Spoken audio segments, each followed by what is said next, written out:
Our stories are brilliant. We are resilient. Our stories are brilliant. We are resilient.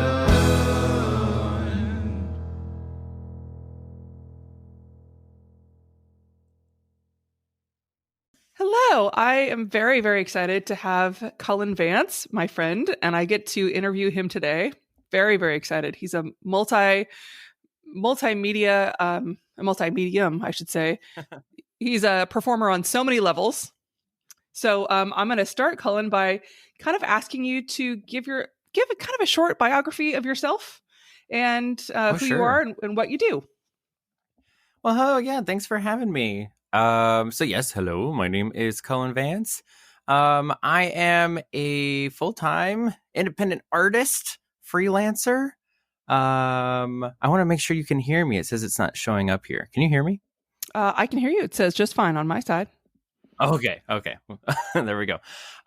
Yes, so I am a musician. I'm an animator. I'm a professional storyteller. I do website design. I also do audio editing. And I'm a composer. So I write everything from pieces for dance to full-on rock operas. So amazing. So that's a little bit about me. Yeah, based here in Eugene, Oregon. And I've been lucky enough to be doing what I love and be doing it full time, maybe over full time. That's true. For I think the last 5 years. Mm-hmm. Oh, wow. So what's your current project, or what is one of your current projects, I should say, since you do have a mini? Well, I do have many that are on the ones, but the ones I can actually talk about, just, the one thing that's really great about working independently and not having a label, or even a manager, is that I really get to use my time how I like. And so if something just springs up on me and goes, ooh, do that, I actually can go ahead and do it. So a couple of days ago, I was like, oh, wait a second, it's going to be March. St. Patrick's Day is coming up. I should do something for that. That would be cool. And what turned into what was just going to be a tiny little 30-second, Instagram video has now turned into a short EP. So I don't know if you know that there's like this phenomenon online of lo-fi chill beats to study and work to. Do you know what I'm talking about? Like Alex Rainbird type stuff. Alex Rainbird, he does that kind of thing. Yeah, it's like a 24/7 YouTube video that's always going live, and it's all these beats like it's these like really chilled out with jazz chords, and there's usually like rain and stuff, and it's this whole thing. And I said, really? I really would love that style of music, but with Irish music as the structure. So I've actually just in the last couple of days recorded 4 different tracks, and that might be the whole thing. I might add 2 more. We'll see. Wow. But it's called Irish Chill, and I'm hoping, and this is the first place I'm telling anyone about it, is that it'll come out next Wednesday, and it should be out on Spotify, just in time for the weekend before St. Patrick's Day. And I'm so in love with it. I can't wait to share it. So when you search for it next week, would I search for Irish Chill Cullen Vance? Or is it just Irish Chill by itself? Yeah, that's it. Okay. That'll be the title of it, but it'll probably narrow it down if you put my name in there. Right. Well, I don't know. Yeah. That's great. Oh, wow. That's fun. And now, how many different instruments do you play? I'm going to make you count now. I know I'm looking around. They're all put up on the wall around. I'm surrounded constantly by instruments. They start in my room here, and then I ran out of space a while ago, and so they go all throughout the house. But on my website it says I play over 24. Those are 24 instruments is what I feel comfortable to put on an album, or to bring any of those I'd feel comfortable bringing with me to a gig. There are other ones on the periphery, like the erhu, which is a Chinese violin. Trumpet. I can technically play about 4 notes, those types of things. But I have them here. It's my one of my hobbies is collecting the strange and wonderful and weird instruments, and some of them are so strange and weird and wonderful that I have yet to figure out how they get themselves onto an album. What would you say But yeah, is one of the that's there. What would you say is one of the strangest ones you have? Strangest instruments. I think the one that takes the award for strangest it has a name. I think it's called the kumbus, but we call it the banjood. So everyone knows the sound of it, but not very many people in this part of the world know that it's called an oud. There's a stringed instrument in the Middle East that is just gorgeous, has this really warm, wonderful tone. I've always wanted one. And then I was at a music shop. This was about 6 months ago. And they had a banjood, which was an oud, except it had a banjo body. Which is it's just the strangest. When you look at it, you're like, what? And then when you actually play it, it sounds pretty. I could actually grab it if you want to hear. I would love to. Absolutely. Let me go. I'll be right back. Oh, thank you. Oh, how exciting. Not only do we get to talk to Cullen, we get to hear him play. That's the best.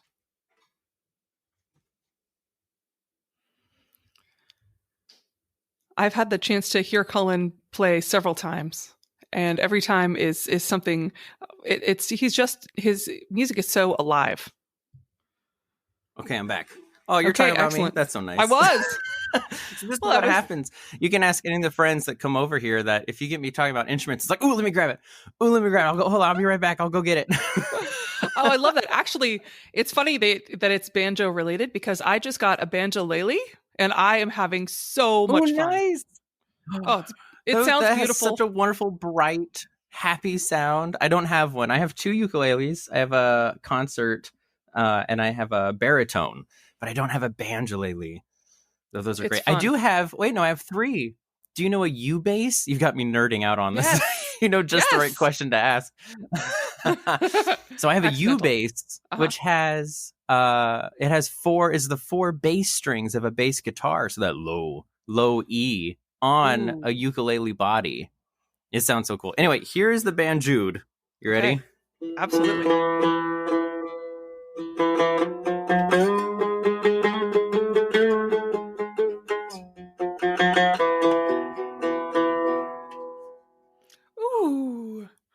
Isn't that cool? It's so strange. Wow. And it looks like if I could describe it to the audience, it looks like a bucket.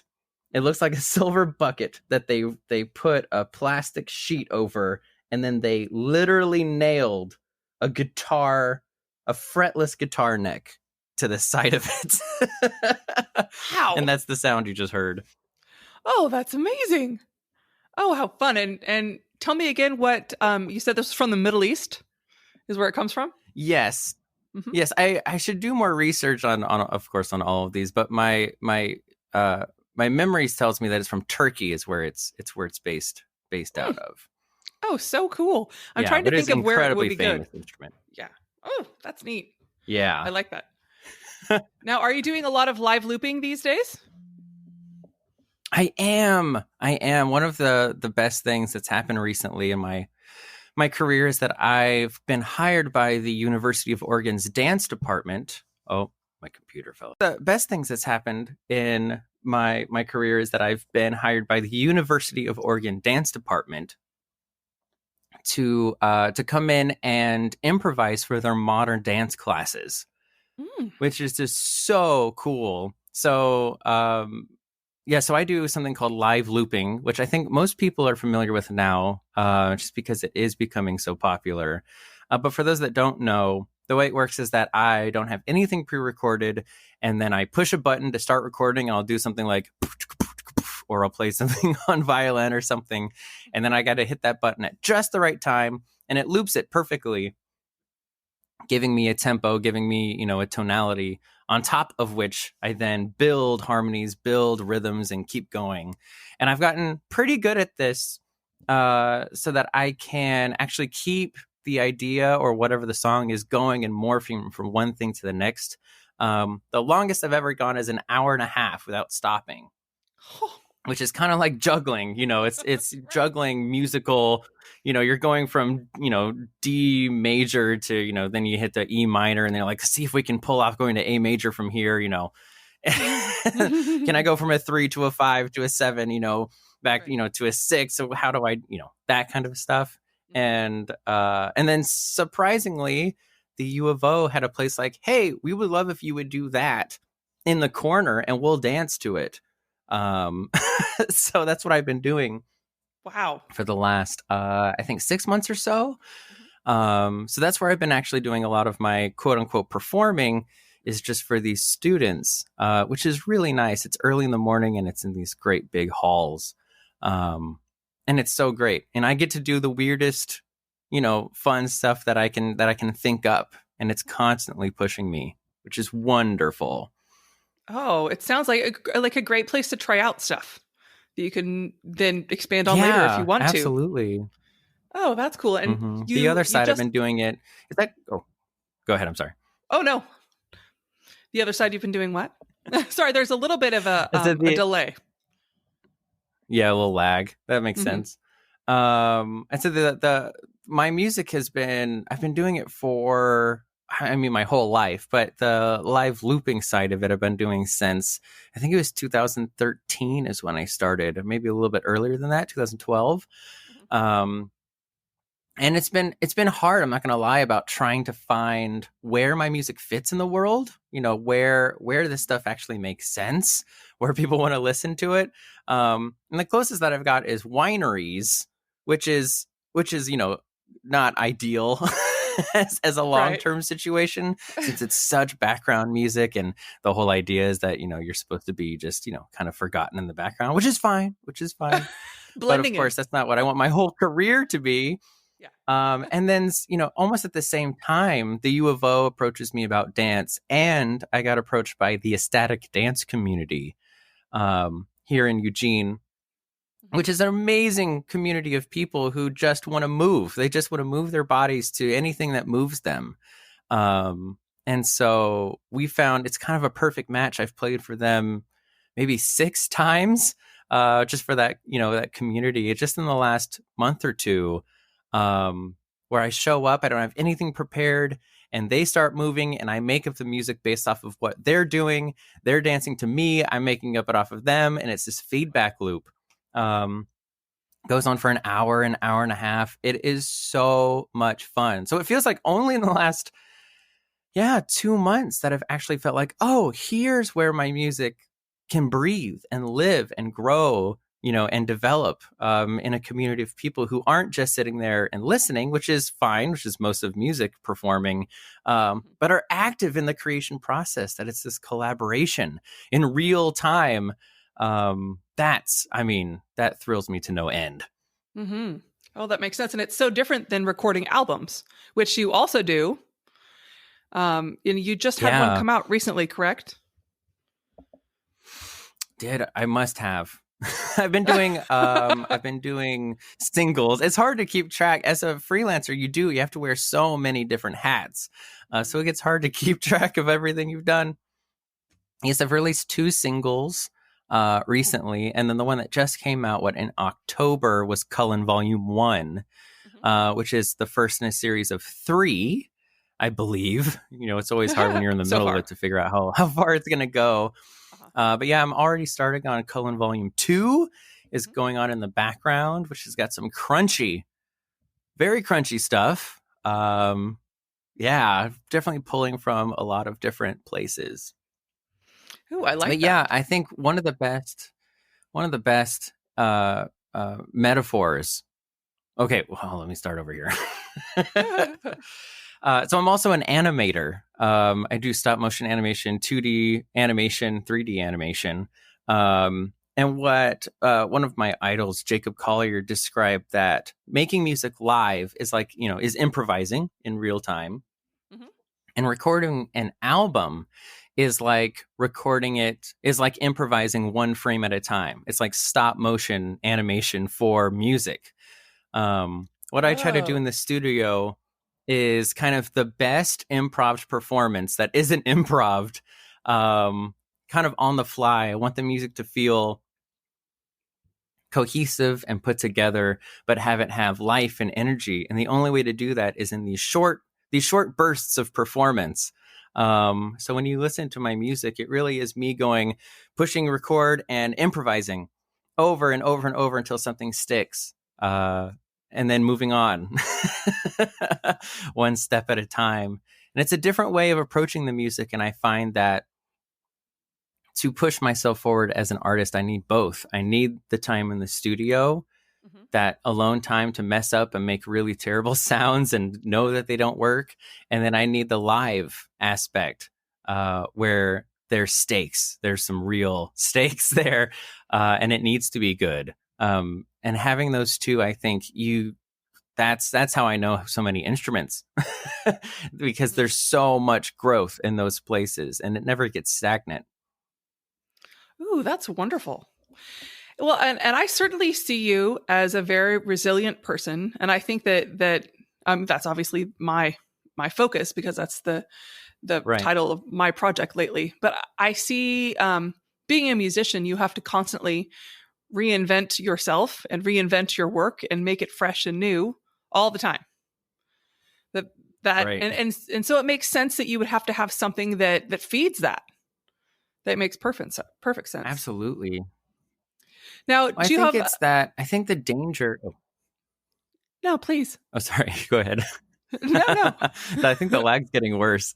Yes. No, you think the I think danger the is danger. I think the danger of getting stuck or getting caught in the stagnicity. Is that a word? could be. Could be. It is Let's now. make it one. Yeah. Yeah.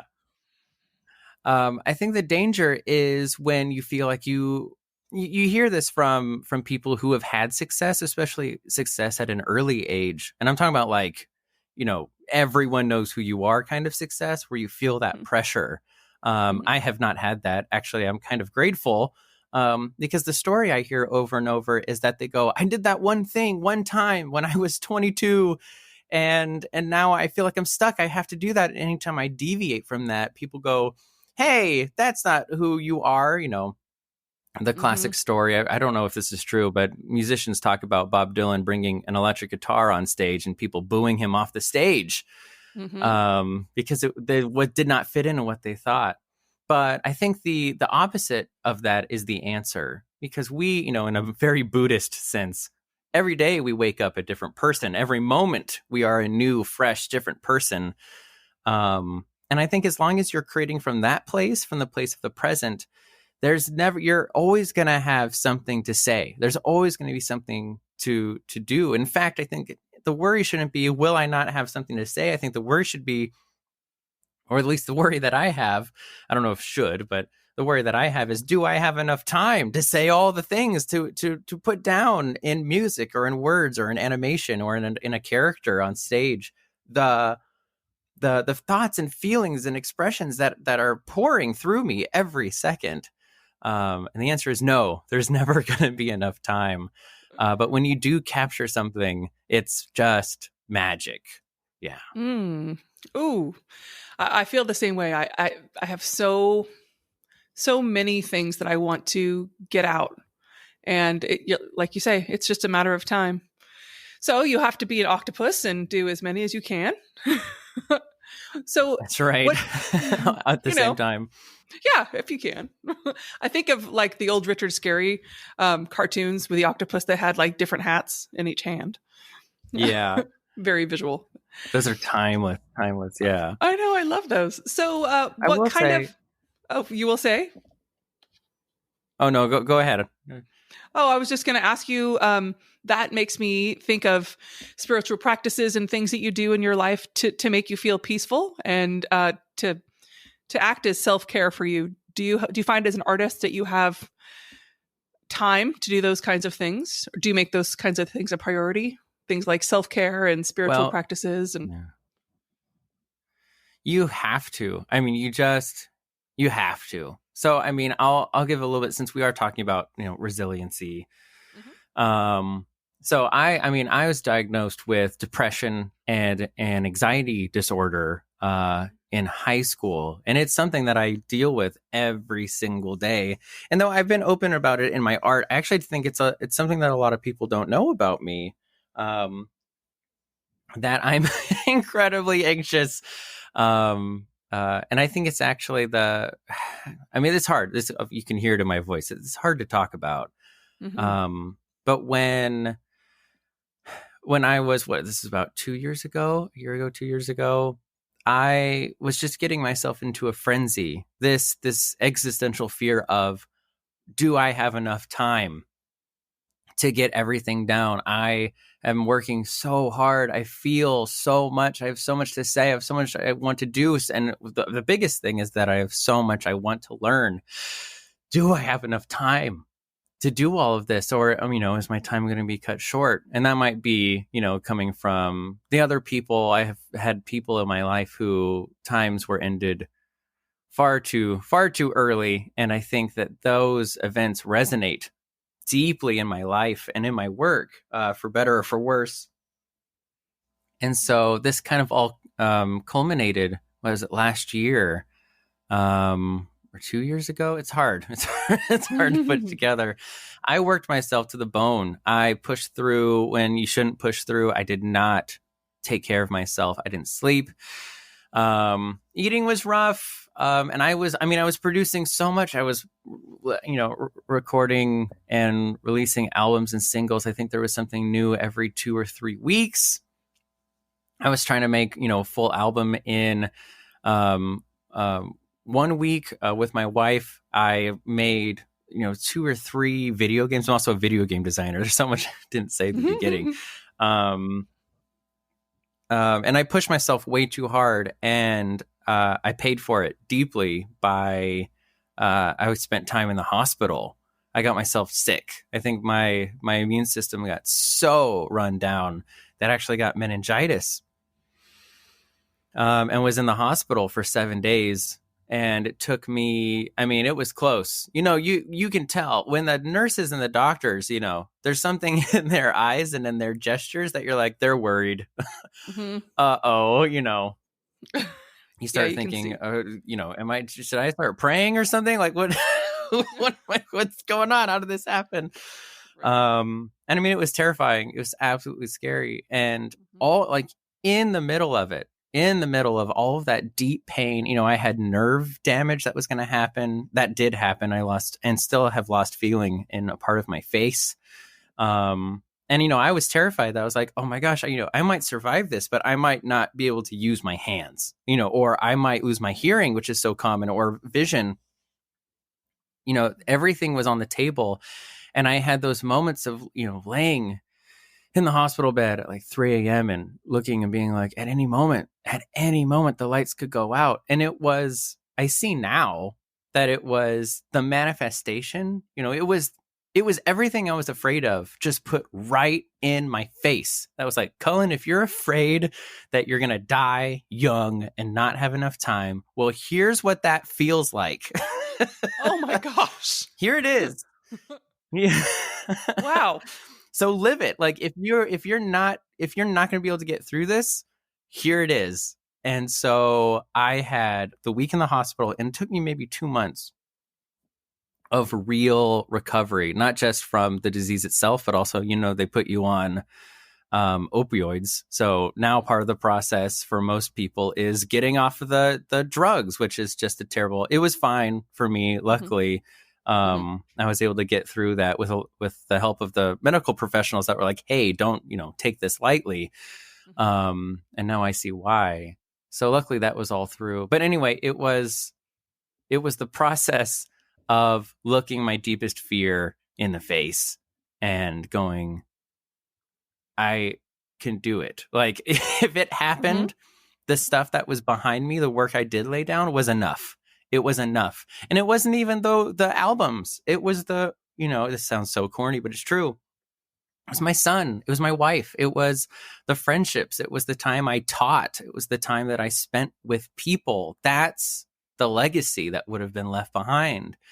not the video games, though they would be there, and I hope people would still enjoy them. But that's not what it's about. And though I will say that there's still times when I get myself all, caught in it. You get caught in the rat race trying to produce in such a competitive market.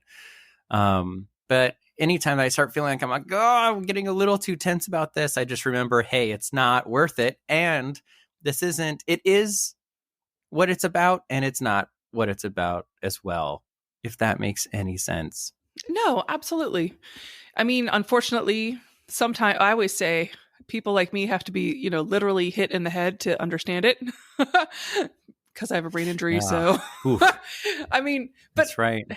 it's just funny. It's interesting how awful it is sometimes that things like that, incredibly difficult experiences, you don't recognize the value of the things you have given or the things and it helps to really appreciate, unfortunately. Like, I could do with less of that kind of reminder, and I'm sure you could too. Right. Yeah. So, what is your support? What's your support system like? Do you have, I know your family, you're really tight with your family.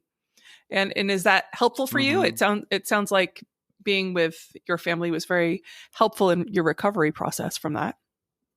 Oh yeah. Well, absolutely. I think being honest with them is really what helped me and helps me still. There's that part of me that, when I was growing up, and this is very common. So I don't blame my parents for this, but it was always a big mystery. I never really knew what was going on.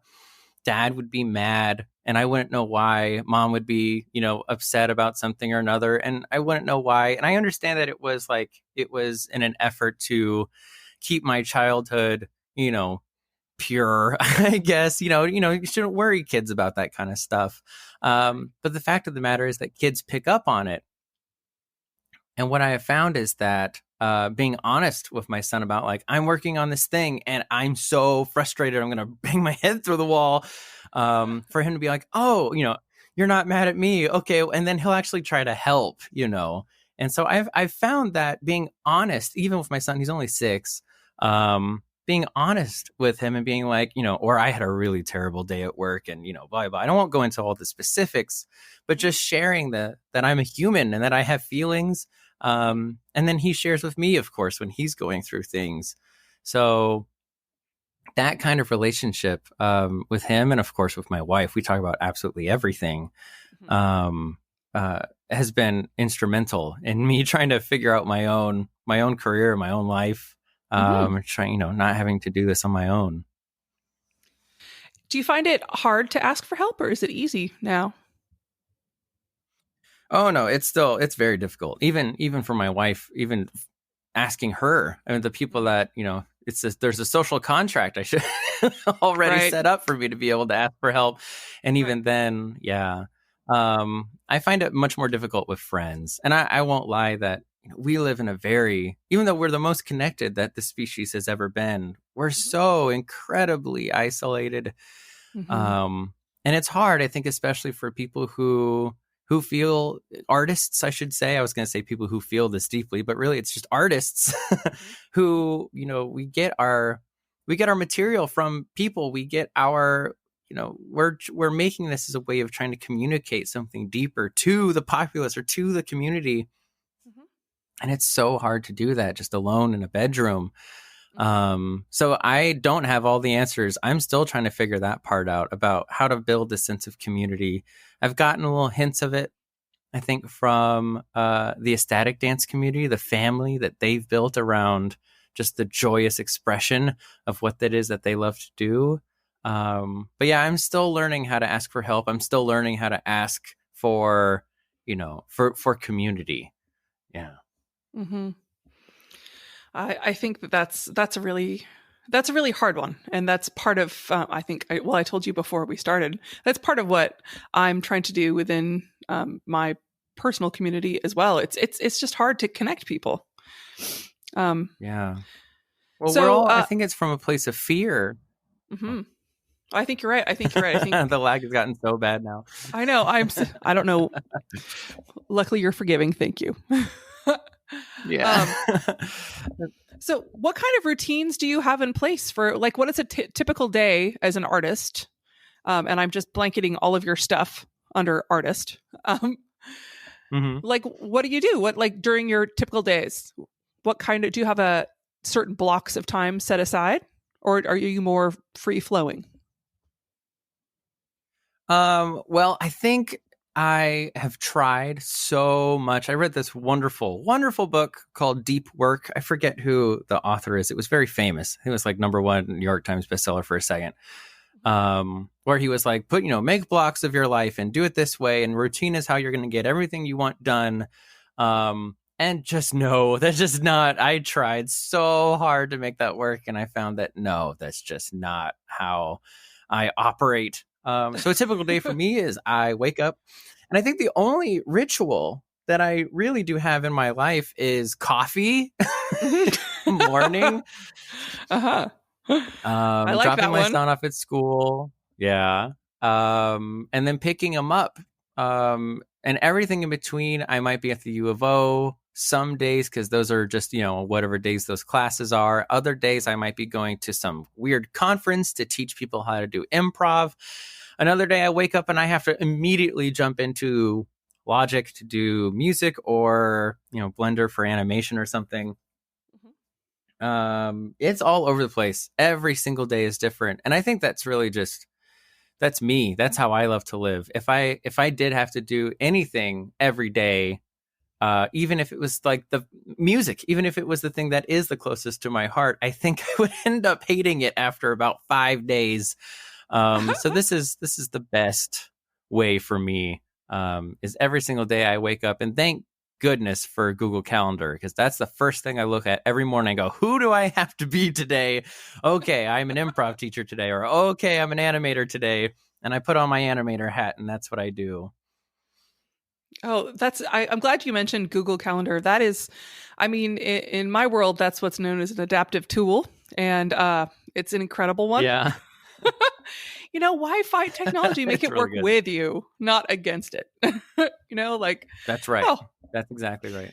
I'm trying to make things work for good and not evil. Anyway, if I can.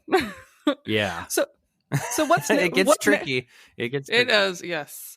Well, it's interesting. We try in our house to do like less technology, and but because we want more real FaceTime with not FaceTime like FaceTime, but Right. more interpersonal communication is what I'm saying.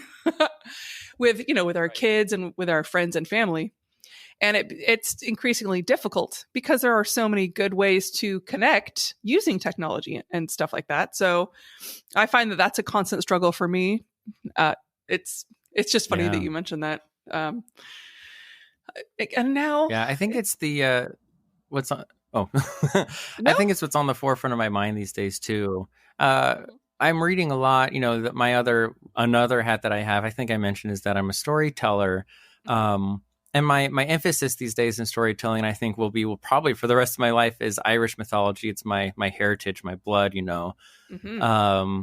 And the more I dig into Irish mythology, the more I realize just that these stories were about about community in that kind of family sense, and in that way of like, everybody in town, everybody knows you, everyone knows these stories. We have a kind of collective narrative that we can kind of build off of.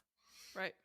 And I think the closest that we get in America is like Star Wars, maybe Lord of the Rings, but that's even like, maybe back in the early 2000s, you'd have a better chance of that. But nowadays, or Harry Potter, I think it comes down to Harry Potter and Star Wars, and nothing wrong with those, Hero's Journey. That's good stuff. Right. Yeah. But it's very, very, it's a far shot from what it is that actually holds a culture together. And what holds communities together. I think still feeling my way through this, but in my own life, what the answer that keeps calling to me is that storytelling is how I'll find that community.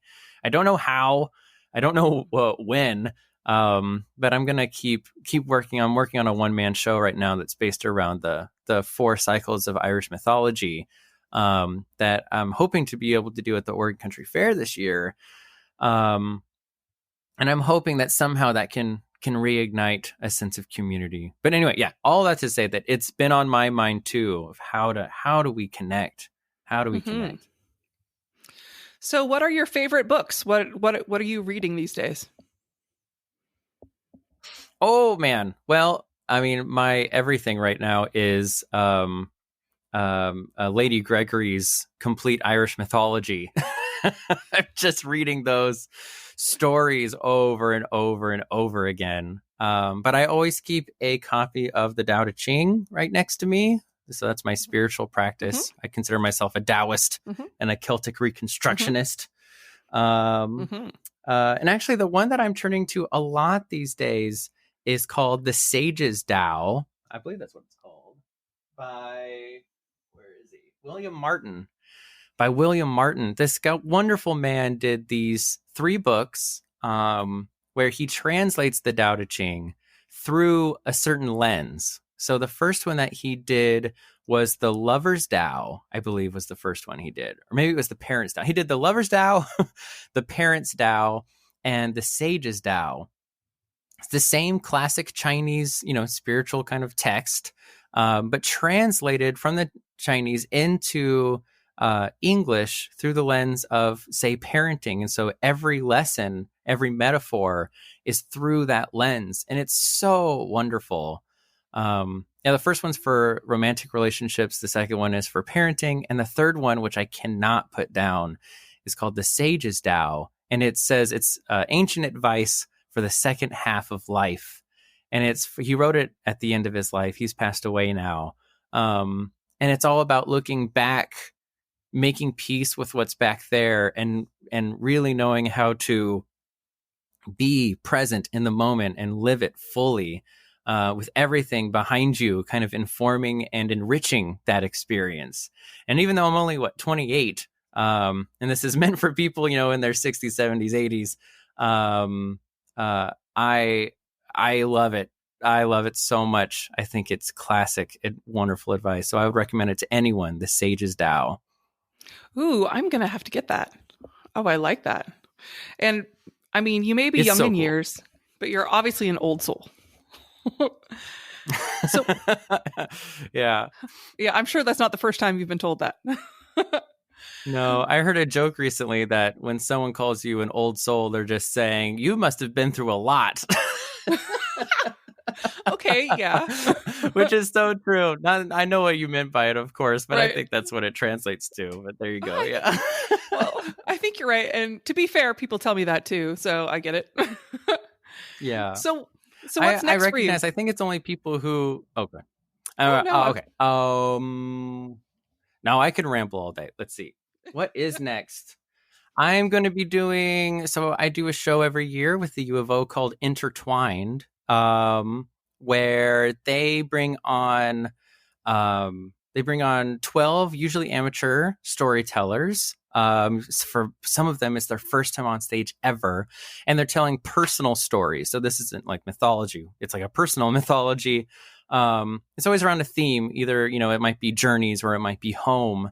And so these wonderful students and people of the faculty, it's the U of O community, get up on stage, tell their stories, and live I'm behind them and I score their stories like a movie, with piano and violin and guitar and whatever else might call for it. It's usually an incredibly amazing, emotional, cathartic experience. And so few people know that it even happens, but it happens every year. And it's called Intertwined. And I believe that this year it is in April. Here, look at me going to Google Calendar. I should get them to sponsor this show. Where is it? Oh, it's May. Yes, May 7th and 8th is Intertwined. I think last year it was free. Like, I think they didn't charge anyone to come. I think that's true. So that's coming up. I'm also performing at Tsunami Books in June. I'm hoping that can be my volume 2 CD release. It just depends on how much more I book for myself, but that'll be June 5th at Tsunami Books in the evening there. And then on a personal note, oh my gosh, my wife and we are going to Ireland this summer for the very first time. It's so exciting. Wow. I Wow. know. Oh my gosh. I cannot stand it. Oh my gosh. I know that's been one of the other things. Yeah. Here, so this is kind of a serious, but it's also the theme of the podcast. So when I was recovering, I had asked myself from my sickness, I had asked myself if I had two regrets. If there's, if I left the planet, was there anything? My first one was that I was too hard on myself. That's something I think about all the time. That if I had died at that time, I would have been like, why was I so mean to Cullen? Right. I knew him my whole life. Why was I so mean to that guy? And then the second one was Ireland. Never went to Ireland. And so this summer I'll get to cross that one off the bucket list. And we're so excited. We're studying Irish. We're watching all these documentaries. We've got our whole thing planned. I can't tell you how exciting it is. Oh my gosh. Where are you going to? Do you have it all mapped out? Oh, we got it. Oh man. Yeah. It's so good. We're going into Dublin. We're going to spend a couple nights in Dublin. We're going to see the Book of Kells at Trinity College. We might do the Guinness thing. That's like the big touristy thing. So we'll see if we can do that. But there's a lot of other places that we want to hit. After Dublin, we're having a Meath Day, a County Meath Day, and we're going to go to the Hill of Tara, which is in all of the stories. So I actually get to be on the ground, the royal ground of where. Oh, that's going to happen. We're going to go to Newgrange, which is one of the oldest Neolithic tombs. It's something like 6,000 years old or something like that, which is just wild. And then we're going to drive all the way through. We're going to hit Kells, and then we're going to see the Hill of Ishnach, which is where the May Day, the Beltane rituals were held for so long, the first fires of the year. And then all the way over to Galway, where we have some friends that we're going to meet up there who we've been learning the Irish language from. And then we're going to head down to Dingle Peninsula, which is National Geographic. Oh my goodness. Giraffe. National Geographic's most beautiful place on the earth. So we're going to hang out there for a couple of days. We're going to go over to Cork, and we're going to chill out in Cork because apparently that's the place to chill out. And then we'll head back to the rocky road to Dublin. 1, 2, 3, 4, 5. And then we'll fly home. Oh, wow. Oh, my goodness. So exciting. Oh, I'm so thrilled for you. Oh. Yeah. It's like a combination of, it's a history, music, mythology trip, and language. So it's we're hitting all the places, and it will be so good since I am building this one person show around Irish mythology to be able to tell these stories and know that I've been to the places where my blood is from, and I've touched the Leafall, the Stone of Destiny. I've stood on Hill of Tara, and I can tell those stories from that place. Oh, I can't wait. Oh, I can't either. I'm so excited. Oh, that's fun. That's really fun. Oh, I'm so excited. Thank you so much for talking to me. This has been really wonderful. Thank you and for having me. I want to make sure I have all the links to your socials I will have those in the show notes.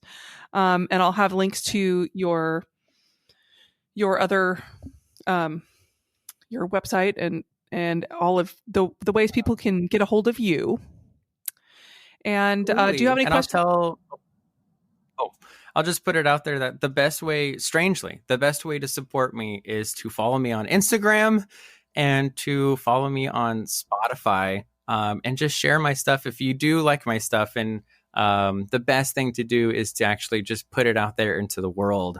It's amazing how many gigs look at Instagram followers to see if they should book someone before they hear a single note of music. They look at the Instagram followers. So strangely enough, that's one of the best ways to support me. And your Instagram handle is? Cullen Vance Creative. Oh, perfect. Cullen Vance Creative. I'll make sure I get that down too. Thank you so much. It was a pleasure talking with you. This was wonderful. Thank you. Thank you. Have a good one.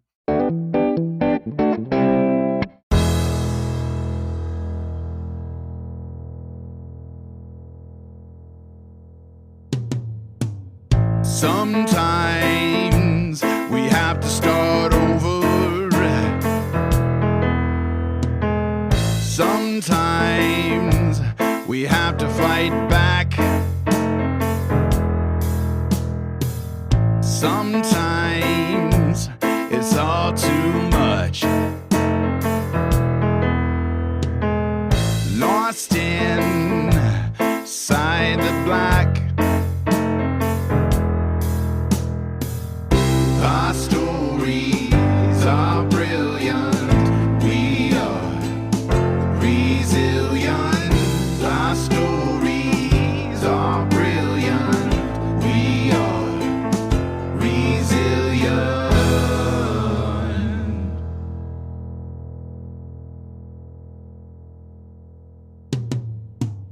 Sometimes we need to lift the voices of those who've overcome and expose the ones that made the choices to stay and fight, not run.